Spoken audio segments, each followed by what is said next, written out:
다 함께 조용한 기도하심으로 성령 강림 후 제16주 3부 예배를 하나님께 드리시겠습니다.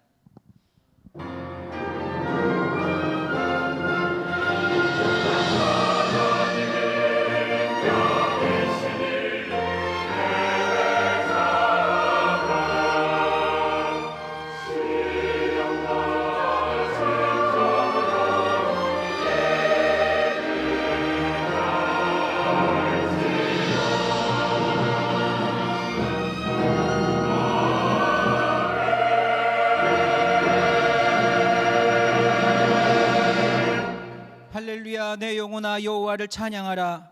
나의 생전에 여호와를 찬양하며 나의 평생에 내 하나님을 찬송하리로다. 아멘. 찬송가 69장 하시겠습니다.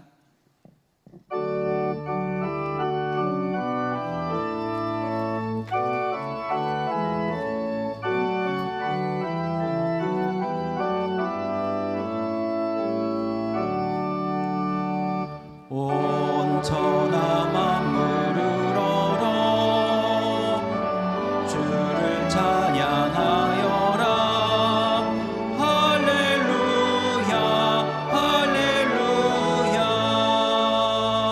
처음빛 나는 밝은 해, 처음빛 나는 밝은 날, 하나님을 찬양하라.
성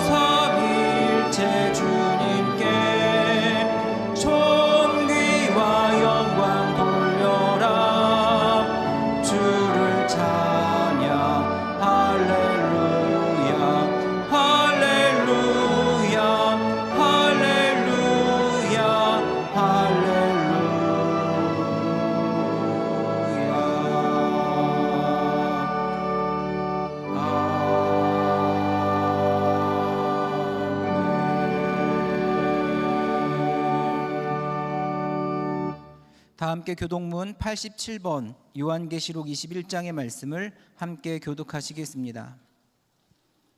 교독문 87번 요한계시록 21장입니다. 또 내가 새하늘과 새 땅을 보니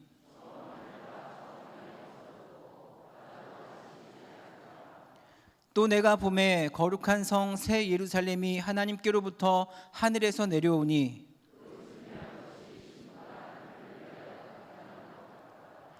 내가 들으니 보좌에서 큰 음성이 나서 이르되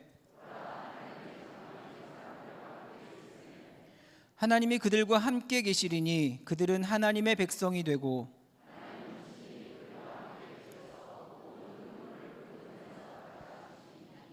다시는 사망이 없고 애통하는 것이나 곡하는 것이나 아픈 것이 다시 있지 아니하리니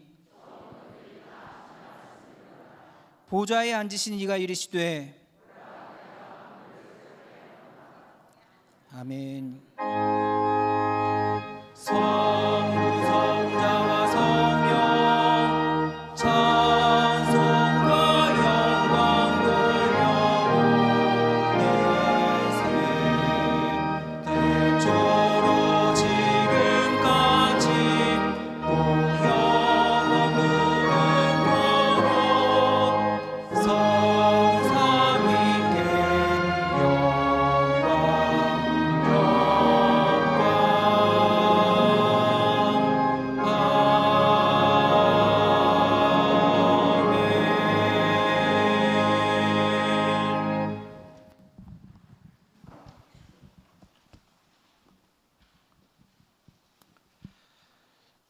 할렐루야. 거룩하시고 존귀하신 하나님 아버지, 푸르고 아름다운 풍요와 결실의 계절 가을을 하나님의 선물로 받습니다. 이 좋은 날 저희가 모여 예배할 수 있도록 주한교회를 세워주시고 저희를 인도하여 주심에 감사드립니다. 오늘이 당연히 오는 날이 아닌 하나님께서 저희에게 또 한 번의 기회를 더하여 주시는 은혜임을 깨닫습니다. 지난날 알게 모르게 지은 죄들을 반복하지 않도록 새로이 시작할 기회인 새날을 주신 주님을 찬양합니다. 연약하고 부족한 저희를 긍휼하시는 은혜와 사랑으로 보살피시고 도우시는 하나님 아버지, 주님께 받은 그 은혜와 사랑이 저희 안에만 머물러 가족과 이웃에게 온전히 전하지 못하고 자신을 위해 품고만 있지 않았는지 되돌아봅니다. 공로 없이 받은 하나님의 은혜와 사랑을 세상에 전하고 나누기를 늘 애쓰고 힘쓰면서 살아가는 하나님의 백성이 되어 주님 배울 때 부끄럽지 않도록 이끌어 주시기를 간절히 간구드립니다.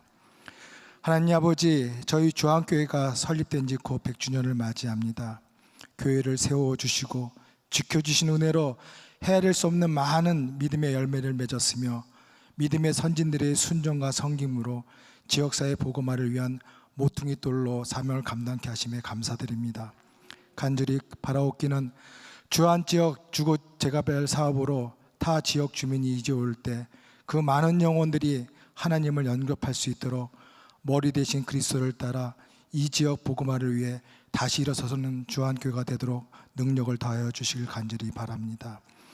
또한 진행 중인 본당 리모델링 공사도 그러한 때를 위해 사용되도록 예비하여 주신 줄 믿습니다.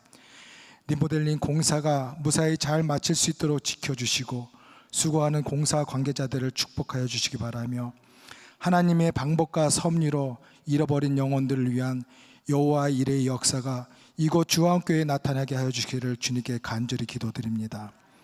아울러 육신의 연약함으로 함께 예배하지 못하는 이들의 형편을 주님께서 아시오니 그 환우들과 그 가족들의 슬픈 마음과 고통을 위로하여 주시고 주님께서 친히 치유하여 시켜주셔서 함께 예배할 수 있도록 간절히 중보드립니다. 하나님께서 택하여 단위에 세워주신 한상호 담임 목사님을 늘 도우시는 줄 믿습니다. 영육의 강건함을 주님께서 책임져 주시고 하나님의 말씀을 선포하실 때마다 성령 충만이 이곳에 가득히 채워지도록 하나님의 은총을 베풀어 주시길 간절히 원합니다. 아름다운 찬양으로 예배를 섬기고 돕는 가브리엘 찬양대원들과 음악부 모든 지체들의 가정과 삶을 주님께서 친히 보살펴 주시고 꿈틀이, 겨자씨 꿈터, 꿈청, 참청 등 다음 세대들을 온전한 하나님의 자녀로 세우기에 열심을 다하는 교회학교의 모든 선생님들과 교회와 예배를 위해 곳곳에서 섬기는 돕는 손길마다 에베네셀 하나님의 긍휼하신 은혜와 사랑이 넘치도록 더해 주시를 믿으며 저희들의 생사화복을 주관하시는 거룩한 하나님 아버지께 사랑이신 예수 그리스도의 이름으로 기도 올려드립니다. 아멘. 하늘에 계신 우리 아버지여, 이름이 거룩히 여김을 받으시오며 나라가 임합시오며 뜻이 하늘에서 이루어진 것 같이 땅에서도 이루어지이다. 오늘 우리에게 일용할 양식을 주시옵고 우리가 우리에게 죄지은 자를 사하여 준 것 같이 우리 죄를 사하여 주시옵고 우리를 시험에 들게 하지 마시옵고 다만 악에서 구하시옵소서. 나라와 권세와 영광이 아버지께 영원히 쌓옵나이다. 아멘.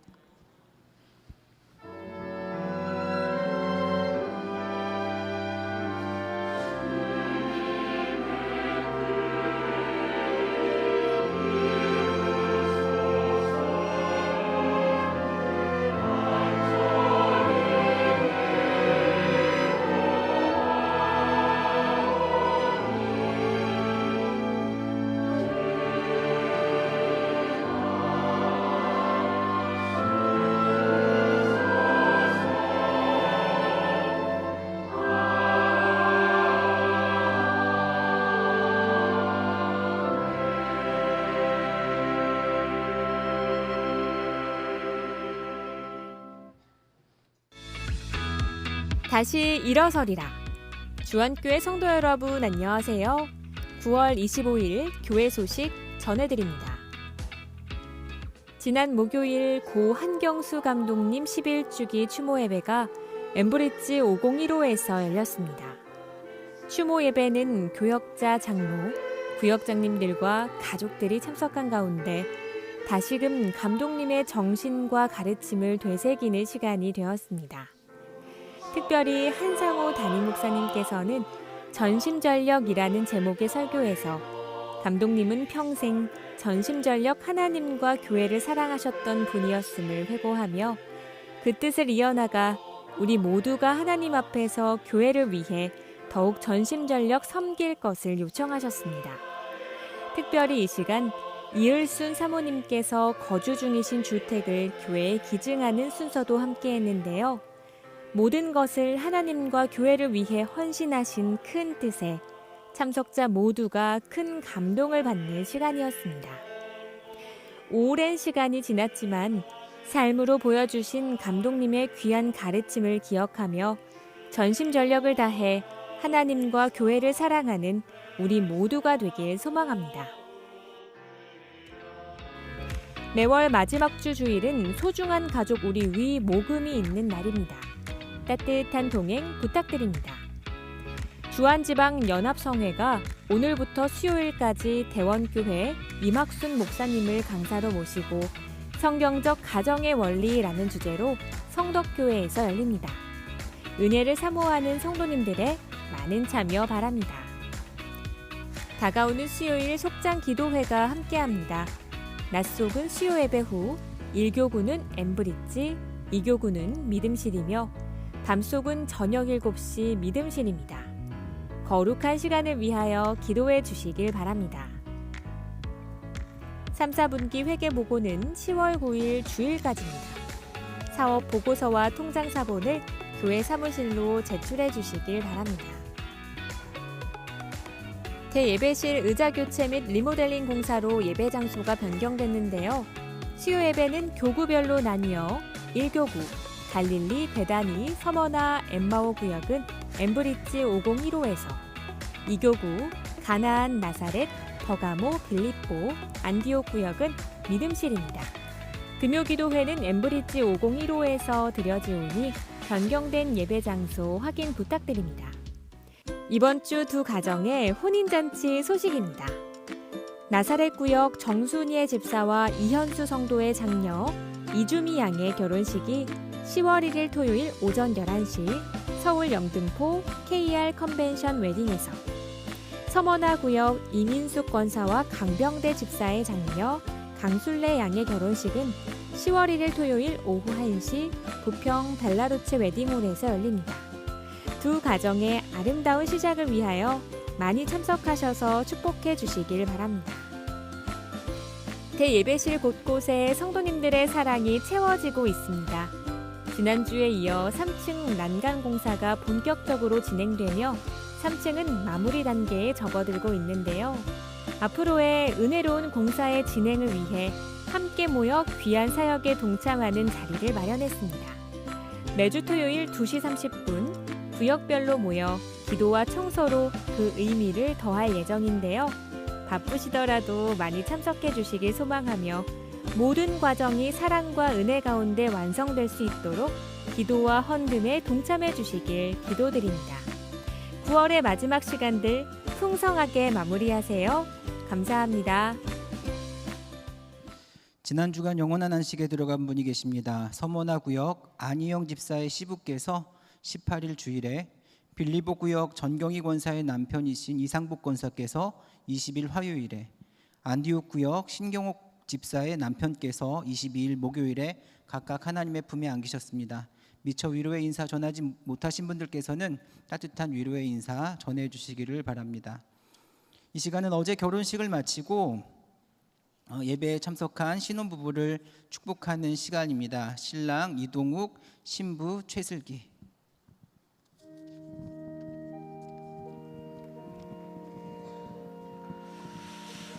사랑의 주님, 하나님의 축복 가운데 거룩한 혼례를 마치고 이렇게 신혼여행에 앞서 먼저 거룩한 주일을 하나님 전에서 지킬 수 있는 믿음 주셨으니 감사합니다. 이들의 가정을 믿음의 반석 위에 세우게 하여 주시옵소서. 주님과 동행하는 삶을 살아가게 하여 주옵소서. 이들의 필요에 우리 주님이 늘 함께 하셔서 축복해 주시고 채워주시는 은혜도 덧입게 하여 주시옵소서. 이들의 미래에 우리 주님이 함께 하시고 축복해 주시기를 원하며 우리 구주 예수 그리스도의 이름으로 축복하며 기도하옵나이다. 아멘. 우리 신혼부부 박수로 축복하시겠습니다.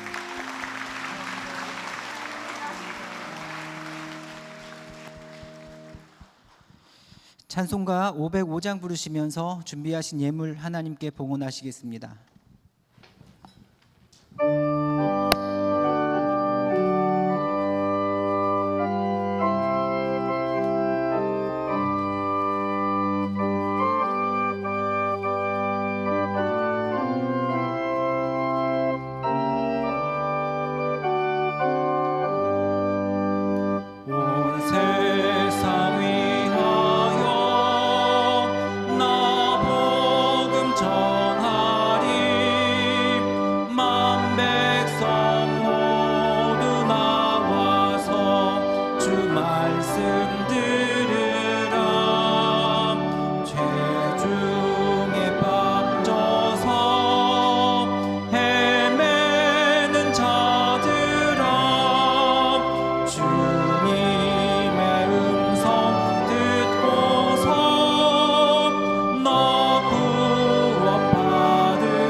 증인돼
남편의 장례를 마치고 신경옥 집사님, 아들의 결혼을 마치고 한순애 성도님, 아들의 결혼을 마치고 이주희 맹경순 권사님 예물 드렸습니다. 하나님, 오늘도 참 좋은 날, 복된 날 허락해 주셔서 하나님의 백성들이 주의 전에 모여 예배 드릴 수 있도록 믿음과 건강을 주셨으니 감사를 드립니다. 이 시간 영상으로 예배를 드리는 분들이 있다고 하면 건강의 복을 주시고 보다 더 이 예배의 자리를 사모하게 하여 주셔서 성전에 나와 함께 예배 드릴 수 있도록 은혜를 더하여 주시옵소서. 이 시간 정성된 예물을 믿음으로 고백하며 주의 제단에 올려드립니다. 축복하셔서 이 물질을 드린 가정 일터마다 하나님의 평안함과 은혜가 넘치게 하여 주시옵소서. 이제 이 교회가 40년 만에 장의자를 교체하고 여기에 따른 부분 리모델링이 이루어지고 있습니다. 온 성도가 기도로 하나 되게 하여 주시고 또 이 귀한 일에 함께 참여해서 은혜 중에 모든 리모델링이 잘 맞춰질 수 있도록 주님 은혜를 더하여 주시옵소서. 오늘도 시간을 드리고 재능을 드리고 몸을 드리는 많은 헌신자들이 있습니다. 저들의 수고, 헌신 아름답게 하시고 하늘에 상급되게 하여 주시옵소서. 우리 주 예수 그리스도의 이름으로 봉헌 기도 드리옵나이다. 아멘.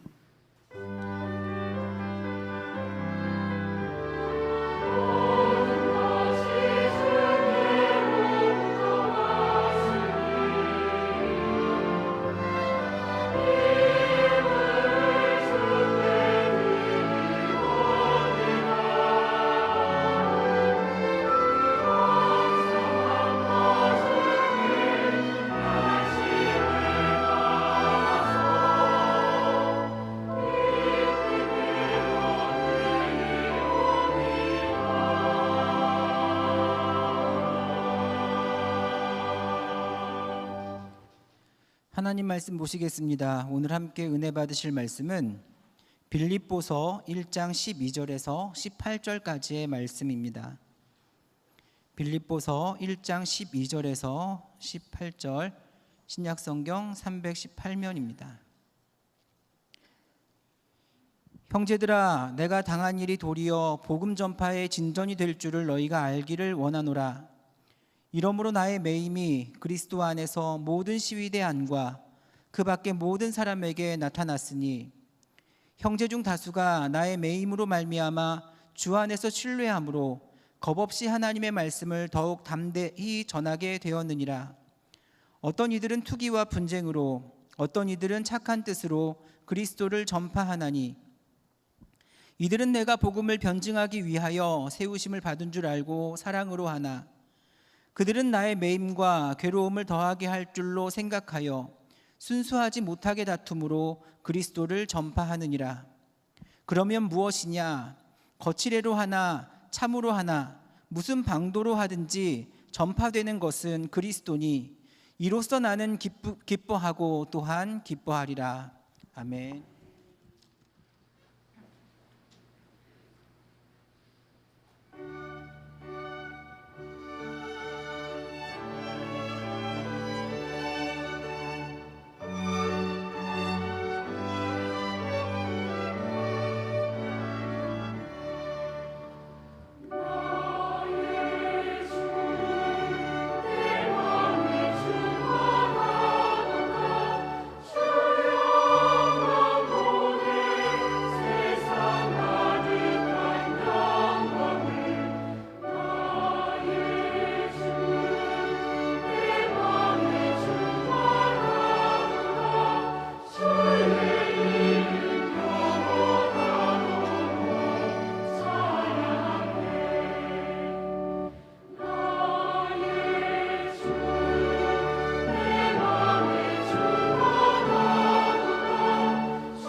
아멘. 감사합니다.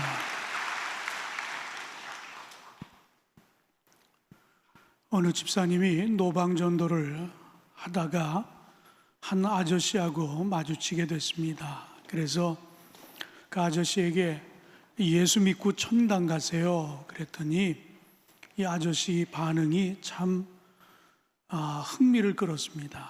저는 교회 나가지 않아도 장인어른 백으로 천국 갈 수 있습니다. 이게 무슨 소린가 궁금해서 또다시 그분에게 물었습니다. 아니, 장인어른이 누구시길래 그런 말씀을 하십니까? 라고 물었더니 이분이 하는 말이, 내 아내가 매일 집에서 기도하는데 하나님 아버지 아버지 하고 기도하는 것을 들었는데 가족관계를 가만히 따져보니까 하나님이 아버지라고 그러면 나한텐 하나님이 장인어른 아닙니까? 그런데 장인어른이 설마 사위를 지옥에 보내겠습니까? 하는 이야기를 했다고 그래요. 우리가 3주 동안 이제 전도와 선교의 회복이라고 하는 말씀을 나누면서 적극적으로 복음을 좀 전하자. 그래서 가장 가까이는 사랑하는 가족들에게, 그리고 내가 아끼고 또 사랑하는 또 친구나 이웃들에게 복음을 좀 전하자고 했습니다. 여러분 어떻게 잘 전하고 계십니까?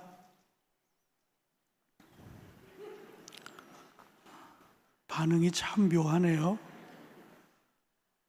여러분들 이번 이 3주 오늘까지 이 말씀을 나눈 이후에 그 어느 때보다도 좀 적극적으로 우리 가족들 쉬지 않고 그 기도하는 그 기도의 제목들 꼭 붙들고 가족, 인가, 귀도를 위해 기도하는 일에 하나가 되시기 바라고, 또 이웃에게 복음을 전하는 일에 적극적으로 쓰임 받으시기를 주님의 이름으로 축원합니다. 여러분들 이 예배를 드리는데 좀 불편함이 있어 죄송합니다. 제가 지난번 말씀드린 것처럼 98년도에 이 교회를 리모델링 할 때에는 저렇게 테라스 부분만 비계가 설치된 게 아니고 이 전체가 다 비계가 설치가 되는 가운데도 6개월 동안 그렇게 예배를 드린 적이 있습니다. 로마에 가면 지하교회 카타콤이라고 하는 곳이 있습니다. 그곳에서 수백 년 동안 그 신앙을 이어온 그런 분들도 있어요. 근데 우리는 이제 이번 주 그리고 다음 주까지는 아마 저 비계가 그 테라스 공사 때문에 그대로 있을 겁니다. 그러나 다음 주에는 관계자들과 이야기를 나눠보니까 저 비계는 있지만 3층은 다 마무리가 돼서 저 천막을 조금 내리면 3층에서도 그냥 저 상태에서도 예배를 드릴 수 있을 것이다 하는 그런 이야기입니다. 조금 불편하시더라도 여러분 이해하시고 도리어 이런 현장을 좀 한번 보고 위에서 안전한 시공을 위해 기도해 주시고, 또 부끄럽지만 이 교회 예배 자리는 한 1600석 조금 남짓합니다. 그런데 이제 리모델링을 하면서 간격을 좀 넓히고 조금 더 좋은 환경을 이렇게 유지하기 위해서 한 1500석 정도 좌석이 마련됩니다. 근데 이 1500석을 제 은퇴 기념으로 제가 혼자 감당한다고 그랬으니까 여러분들도 그냥 있으면 안 되잖아요. 그렇죠? 같이 기도하는 가운데 협력하셔서 물질적으로 어려움 당하지 않고 잘 마무리가 될 수 있도록 그렇게 도와주시면 고맙겠습니다. 우리가 요즘은 쉽게 볼 수 없는 그런 배지만 범선이라고 하는 배를, 저도 이렇게 외국에 가서 휴양지에 가보면 일부러 석양이 질 때 이 범선을 바다에다 이렇게 띄웁니다. 그래서 뭔가 그림이 아주 잘 매치가 되게끔 그런 범선을 저도 몇 차례 본 적이 있습니다. 그런데 그 범선이라고 하는 것은 바람을 이용해서 배가 나아가도록 그렇게 만들어진 것입니다. 그런데 처음에 이 범선이 만들어졌을 때에는 돛이 사각형이었어요. 그런데 시간이 지나면서 사각형이 삼각형으로 이 돛이 바뀌었습니다. 우리 생각에는 사각형이 되면 바람의 저항을 더 많이 받으면 더 빨리 배를 진행시킬 수 있을 것 같은데 왜 이 돛을 삼각으로 바꿨을까 하는 이야기입니다. 그런데 이 삼각 돛을 달게 되면 바람이 부는 쪽을 향해서도 배가 지그재그로 전진할 수 있는 그런 기능이 되기 때문에 이 돛을 사각에서 삼각으로 바꿨다고 합니다. 우리가 전문적인 용어로 얘기 안 되면 베르누이의 원리라 하는 이런 원리로 이렇게 만들어서 이 바람이 부는 쪽에 이 삼각 돛을 펴면 한쪽에 그 압력의 차이 때문에 직진을 해서 바람을 맞으며 가지는 않지만 지그재그로 움직이면서 바람이 부는 방향을 향해서도 이 범선이 나아갈 수 있다 하는 이야기예요. 다시 말하면 이 바람을 역이용해 가지고 바람을 맞으면서도 바람의 방향으로 배가 진행한다 하는 그런 이야기입니다. 비슷한 원리가 있죠. 우리 민속 씨름을 보면 반드시 덩치가 크다고 힘이 좋다고 이기는 것은 아닙니다. 덩치는 작지만 힘은 상대보다 약하지만 상대의 힘을 역이용하면 작은 사람도 힘이 약한 사람도 씨름해서 이길 수 있다 하는 이런 이야기입니다. 오늘 본문에서 우리가 만나는 이야기도 바로 이런 이야기입니다.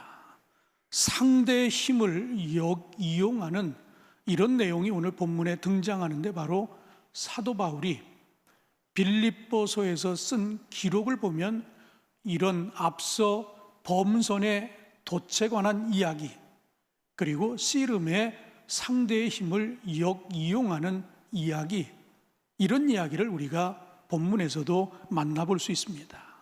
우리가 그동안 나눴던 이야기들은 어떤 이야기였습니까? 사도 바울이 빌립보에 들어가 복음을 전하다가 귀신 들린 여자아이를 고쳐준 것 때문에 옥에 갇히게 되었습니다. 그리고 옥에 갇혀 있는데 지진이 나고 옥문이 열리고 착고가 풀어졌는데도 불구하고 이 바울이 옥을 떠나지 않은 것 때문에 간수가 감동을 받고 그들을 집으로 초청해서 상처를 싸매주고 그리고 복음을 듣는 가운데 온 가족이 세례받고 구원을 받았다 하는 내용까지 우리가 지난주에 나눴습니다. 그런데 오늘은 본문이 빌립보서인데 이 빌립보서에서도 이 빌립보라고 하는 지명이 또다시 등장하는데, 사도 바울이 복음을 전하기 위해서 빌립보에 들어갔다고 했던 그 빌립보, 그리고 감옥에 갇혔다라고 하는 그 빌립보, 그리고 오늘 이 본문에 등장하는 빌립보는 동일한 빌립보입니다. 여기서 무슨 일이 있었는가?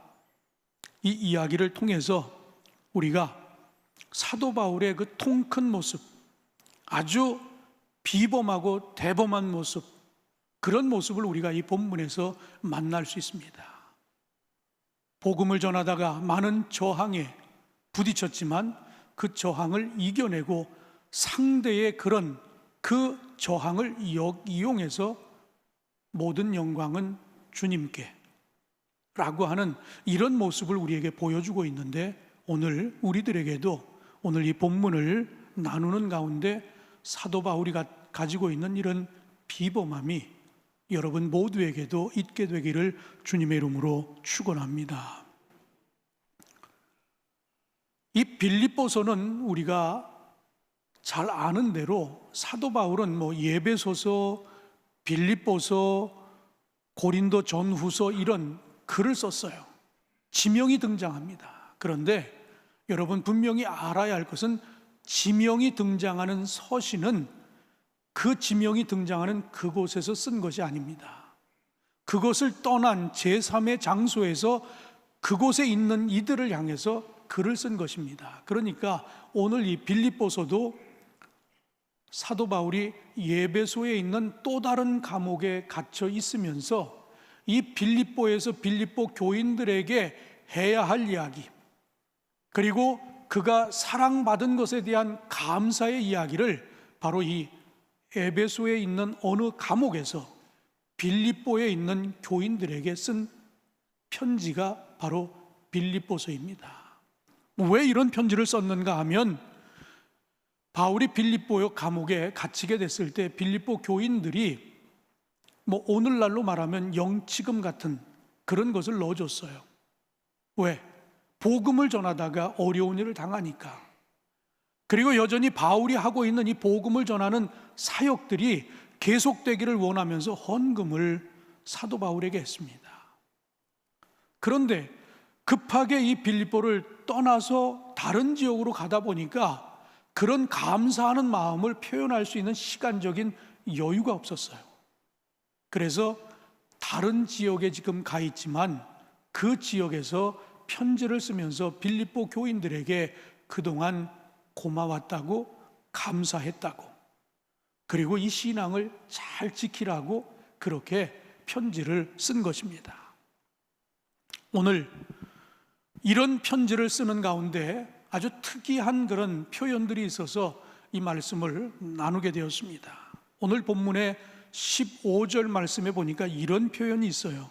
어떤 이들은 투기와 분쟁으로, 어떤 이들은 착한 뜻으로 그리스도를 전파하나니 라는 말씀이 있습니다. 복음을 전하는데 두 부류가 있다라고 하는 것입니다. 한 부류는 투기와 분쟁으로, 또 한 부류는 착한 뜻으로 복음을 전했다라고 이렇게 기록하고 있습니다. 아니, 복음을 전하는데 투기와 분쟁으로 복음을 전한다? 이게 좀 이상하지 않습니까? 사도 바울의 입장에서 보면 이런 경우에 사도 바울에게 적용해서 할 수 있는 속담이라고 하면 불난집에 부채질, 호랑이 없는 고래, 토끼가 왕, 이런 표현이 맞을는지 모르겠어요. 왜? 사도 바울은 지금 복음을 전했다가 귀신 들린 아이를 고쳐줬다가 감옥에 갇히게 되었습니다. 그런데 그 틈을 이용해서 이 바울에게 늘 시기심을 가지고 있었던 크리스찬들이 있었던 거예요. 아니, 저 친구가 왜 다른 지역에 있다가 여기 와가지고 우리 나바리에 와가지고 왜 딴짓을 하냐라고 이렇게 시기하는 그런 사람들이 있었다는 거예요. 그러니까 투기와 분쟁으로 복음을 전했다라고 하는 이야기예요. 다시 말하면 옥에 갇혀 있는 바울은 지금 억울함을 당하고 있는데 그를 위로하지는 못할 망정 때는 이때다. 우리가 그동안 저 사람 때문에 밀려났었는데 이제는 우리가 이 빌립보에서 복음을 전하는데 중심이 돼야 되고 영향력을 행사해야 되겠다라고 하는 이런 생각을 가지고 복음을 전하는 그런 사람들이 있었다라고 하는 이야기예요. 그런데 여기에 대한 사도 바울의 반응은 어땠습니까? 사도 바울의 반응은 뭐로 가도 서울만 가면 된다, 그런 생각을 가지고 있었어요. 나는 좀 억울해도 그래도 저들이 복음을 전하고 있다니까 라고 하는 그런 생각을 가지고 억울함이나 뭐 그 틈새를 이용해서 자신을 깎아내리거나 그런 거엔 개의치 않고 하나님이 영광을 받으신다면, 복음이 전해진다고 하면 내가 이런 것들은 얼마든지 감내할 수 있다라고 하는 이런 이야기입니다. 어찌 보면 정말 대인배 같지 않습니까? 어디 한번 두고 보자, 이놈들 내가 나가면 뭐 이런 생각이 아니라 그래도 복음이 전해진다니까 내가 좀 손해를 보고 내가 좀 억울한 일을 당해도 개의치 않았다. 우리는 여기서 사도 바울을 닮고 싶은 겁니다. 어떻게 살아왔길래, 어떻게 주님의 말씀을 믿고 확신하고 따랐기에 이런 억울한 일을 당해도 이렇게 처신할 수 있을까? 오늘 그 모습을 한번 닮았으면 좋겠습니다. 그래서 저와 여러분 모두도 사도 바울과 같은 이런 고수의 모습, 대인배의 모습이 우리 안에 꼭 있기를 주님의 이름으로 축원합니다.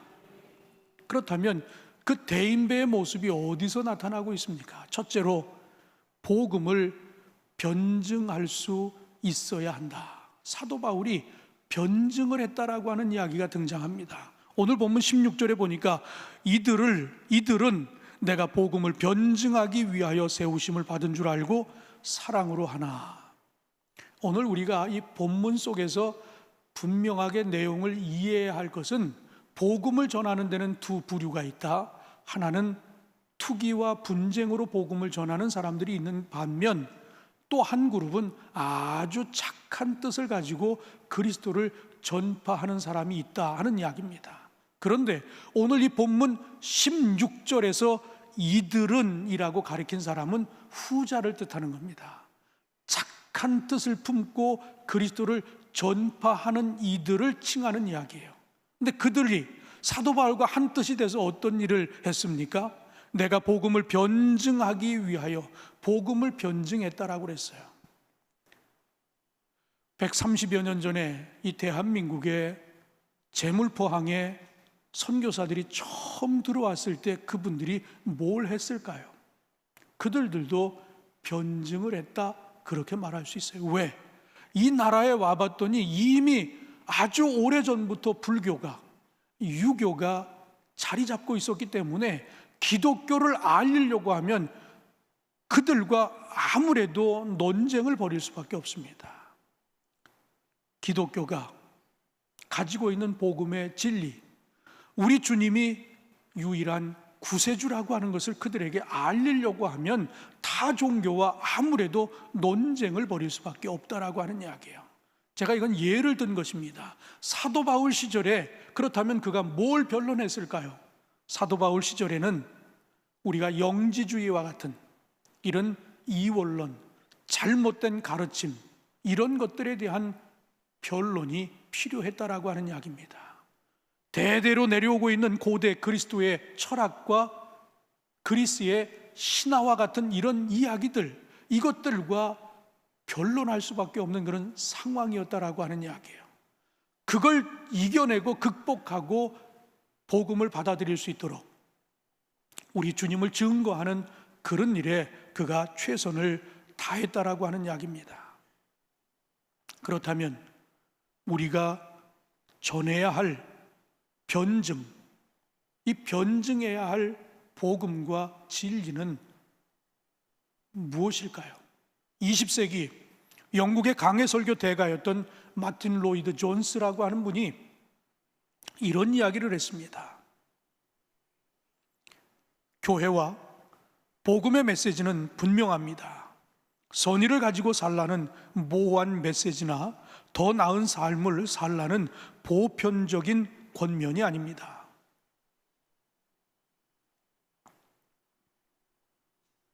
단순한 도덕적 호소가 아니며 경제적으로 어려운 나라를 토닥이는 위로의 말이 아닙니다. 국민의 사기를 진작시켜 생산률을 높이거나 그 방면의 성과를 얻기 위한 일반적인 시도도 아닙니다. 이런 것들은 다 복음에 뒤따르는 결과물이지 진리 여부를 판단하는 기준이 아닙니다. 진리 여부를 판단하는 기준은 그리스도를 전하느냐 아니냐 하는 것입니다. 여러분 공감하십니까? 우리가 앞서 나눈 이야기들은 그냥 전문가들, 지식이 풍부하고 그쪽에 전문성이 있는 분들이 누구든지 할 수 있는 이야기예요. 그러나 우리 믿음을 가지고 있는 이들이 전해야 할 내용이 있다라고 하면 그것은 바로 그리스도, 그분이라고 하는 이야기입니다. 그분이 있느냐 없느냐가 이것이 복음이냐 진리냐 아니냐가 판가름된다라고 하는 이런 이야기입니다. 우리가 복음을 먼저 들은 자로서 지금 전해야 할 진리는 오직 예수 그리스도 하나면 족합니다. 사랑하는 성도 여러분, 복음에는 늘 저항이 따르게 마련입니다. 그러나 중요한 것은 이렇게 저항이 왔을 때 이 저항을 이겨낼 만한 그런 힘이 우리에게 필요한데 그것이 무엇이겠습니까? 내가 믿는 것에 대한 확신입니다. 그리고 내가 전하는 것에 대한 확신입니다. 사도 바울이 이렇게 큰 저항에 번번이 부딪혀도 흔들리지 않을 수 있었던 분명한 이유가 있었다라고 하면 그것은 바로 내가 만난 주님, 나를 구원해 주신 주님에 대한 확신이 있었기 때문에 억울한 일을 당해도 옥에 갇혀도 매를 맞아도 흔들리지 않을 수 있었다라고 하는 이야기입니다. 여러분에게 다시 한번 강조합니다. 여러분이 복음 전파의 고수라고 하면 박해를 당하게 되어 있습니다. 하지만 뭐라고 복음을 전해야 할지 제대로 모른다라고 하면 우리는 도리어 무시를 당하게 되어 있습니다. 그렇다면 여러분, 무시를 당하는 편에 서겠습니까? 아니면 박해를 당하는 편에 서겠습니까? 바라기는 여러분 모두가 박해를 받을지언정 무시는 당하지 않는 그런 하나님의 거룩한 백성들이 되기를 주님의 이름으로 축원합니다. 두 번째로, 사도 바울의 처신이 어땠을까요? 다양한 사람이 있다는 걸 그는 직시했다라고 이렇게 말하고 있습니다. 오늘 본문 15절로 17절 말씀을 보면 어떤 이들은 투기와 분쟁으로, 어떤 이들은 착한 뜻으로 그리스도를 전파하나니 이들은 내가 복음을 변증하기 위하여 세우심을 받은 줄 알고 사랑으로 하나 그들은 나의 매임과 괴로움을 더하게 할 줄로 생각하여 순수하지 못하게 다툼으로 그리스도를 전파하느니라. 말씀드린 것처럼 오늘 이 본문에는 복음을 전하는데 두 부류가 있다. 하나는 투기와 분쟁으로 복음을 전하는 사람들, 또 한 부류는 하나님의 뜻을, 착한 뜻을 전파하고자 하는 그런 부류가 있다라고 하는 이야기입니다. 사도 바울은 복음을 전하는 곳에 갈 때마다 큰 저항이 있었습니다. 모함하는 그룹이 있었고, 조금이라도 틈이 생기면 그 영향력을 흐트러 놓으려고 그 주변의 사람들을 갈등을 조장해서 사도 바울에게서 떨어져 나가게 했습니다. 그리고 그런 틈을 타서 자신의 영향력을 더 높이려고 하는 그런 사람들이 있었다라고 하는 이야기예요. 그런데 사도 바울은 이런 다양한 사람이 있다라고 하는 것을 즉시했다 하는 이야기예요. 그러니까 이 모든 것들을 복음을 전하면서 깨닫게 됐어요. 이 복음을 전하는 데는 저항이 있구나. 다양한 사람들이 있구나. 이렇게 복음을 전하는 사람, 저렇게 복음을 전하는 사람, 다양한 것이 있다라고 하는 것을 알았어요. 그렇기 때문에 그는 쉽게 상처를 받지 않았다라고 하는 이야기입니다. 교회 구성원들 가운데 보면 감동을 주는 그런 분들이 있습니다. 그런데 의외로 교회 안에서 상처를 주는 사람도 있습니다. 그래서 우리가 종종 듣는 이야기 가운데 어쩜 교회 다니는 사람이 저럴 수가 있어 라는 이야기를 들을 때가 있어요. 우리가 분명히 아는 것은 교회는 저런 사람이 있으면 안 됩니다. 그런데 현실은 어떻습니까? 저런 사람이 교회에 있다라는 데 문제가 있습니다. 안타까운 것은 교회 안에 보면 사람을 너무 믿어서 문제가 생기는 사람이 있어요. 그런가 하면 너무 안 믿어서 또 문제가 생기는 그런 사람들도 있습니다. 이처럼 교회는 하나님의 뜻으로 세워진 하나님의 백성들이 모이는 공동체이기도 하지만 아직 변하지 않은 인간들의 공동체이기도 하다 하는 것을 우리가 분명히 알아야 할 것입니다. 그래서 우리 주님은 뭐라고 말씀하셨습니까? 뱀같이 지혜롭고 비둘기같이 순결해야 한다라는 그런 말씀을 마태복음 10장 16절에서 주셨습니다. 바울이 바로 교회의 이런 현실과 복음 전파 사역 가운데 만날 수 있는 다양한 인간성을 직시했기에 그는 쓰러뜨리려고 하는 자들 앞에서도 의연함을 잃지 않았다라고 하는 이야기입니다. 사랑하는 성도 여러분, 오늘 말씀을 듣고 이 예배를 드리는 모든 분들에게 부탁드리기는 뱀의 지혜와 비둘기의 순결함을 꼭 갖게 되기를 주님의 이름으로 축원합니다. 왜 이런 태도가 우리에게 필요한가 하면 우리가 현실 속에서 만나는 여러 어려움 속에서 바울과 같이 좌절하거나 일희일비하지 않고 오직 내게 맡겨진 사명을 잘 분별하고 그 길을 따라 살기 위함입니다. 분명하게 복음을 변증할 수 있는 진리를 선포할 수 있다라고 하면 그로 인해 다가오는 시련과 박해를 지혜롭게 이겨나갈 수 있는 저와 여러분 모두가 되어지기를 주님의 이름으로 축원합니다. 마지막으로 그의 처신은 어떠했을까요?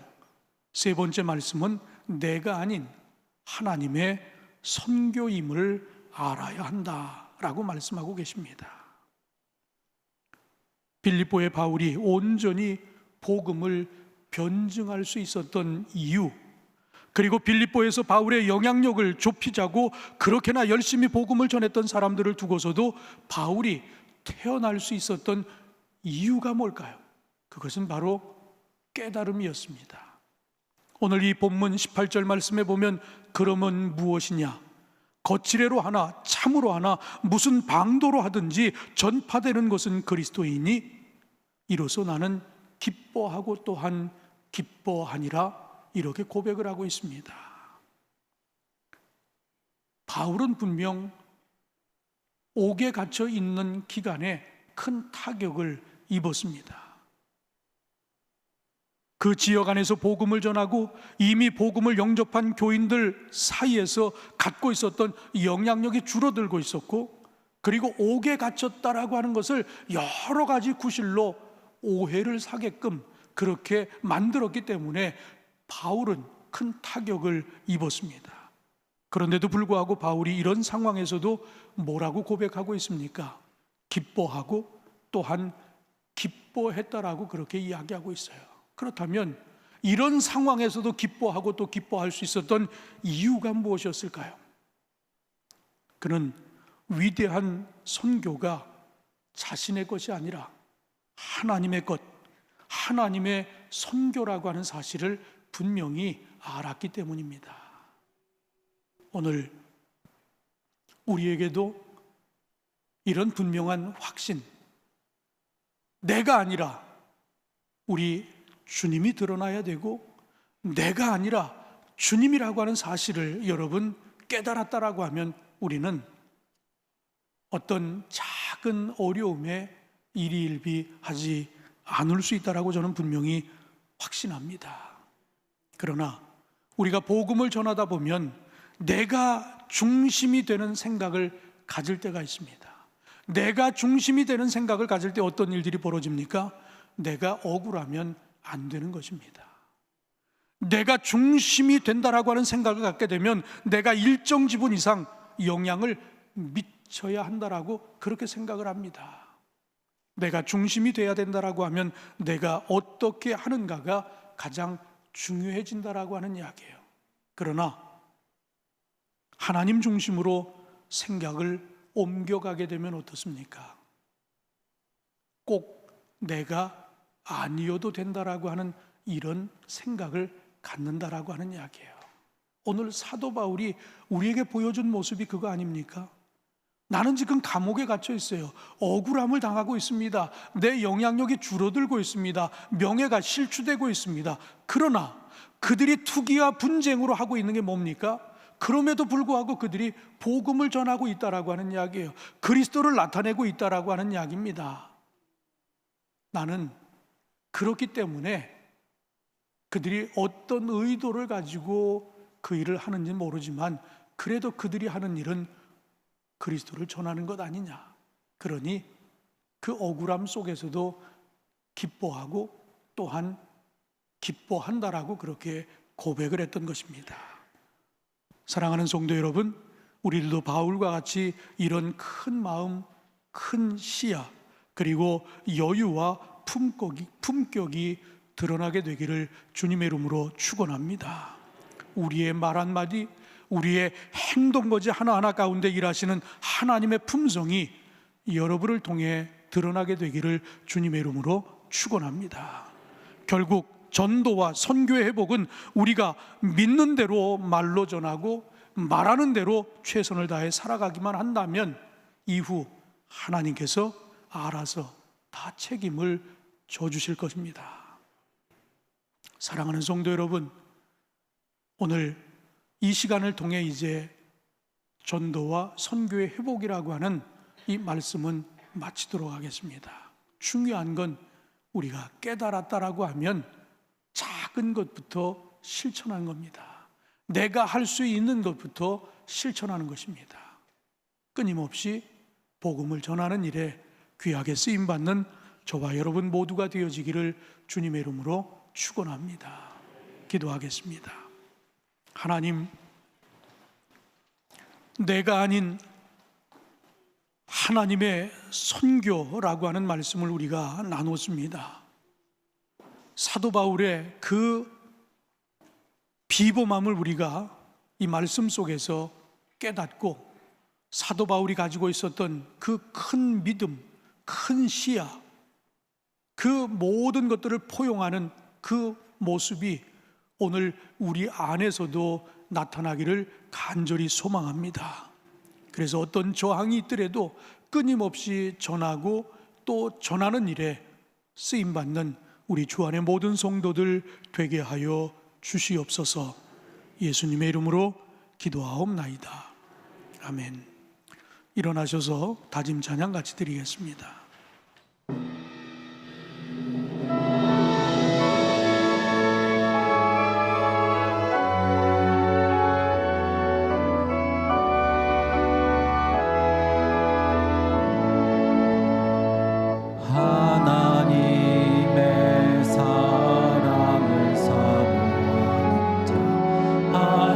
하나님의 평안을 바라보는 자 너희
지금은 우리 주 예수 그리스도의 넓으신 은혜와 아버지 하나님의 극진하신 사랑하심과 성령의 감화 감동하시고 역사하심이 내가 아닌 하나님의 선교, 이 말씀을 듣고 깨닫고 결단하고 돌아가는 주 안의 모든 성도님들, 저들의 가정과 일터 위에 영원토록 함께하여 주시옵기를 간절히 축원하옵나이다.